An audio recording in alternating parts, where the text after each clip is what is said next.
chazi ya tumiso. Yeske ni pupi unge pupiso. Marita ila unge zisiso. Kira uchizika unge siso. Marita nasi ponda bati nasi sakanyanya. Wadi kama kora kanyanya. Marita nasi ponda bati nasi sakanyanya. Shimbo tipa kone chazi ya kanyanya.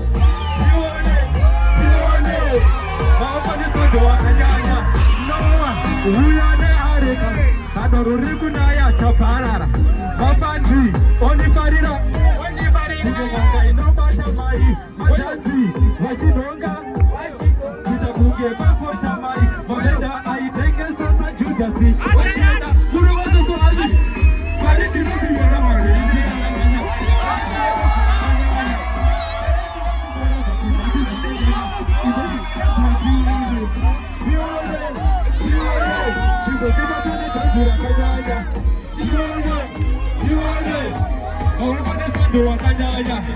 Chenye wati sisi, daga kuja sisi Nasi shaka chata ke mchando wepa kata Waka sana kuja muge Mariana Wako soja ati Wandera chati ya tumiso Yeske di pupi unge pupi Marita ina wange Kira uji trika unge sisi Wandera chati ya tumiso Yeske di pupi Marita ina wange sisi Kira uji trika unge sisi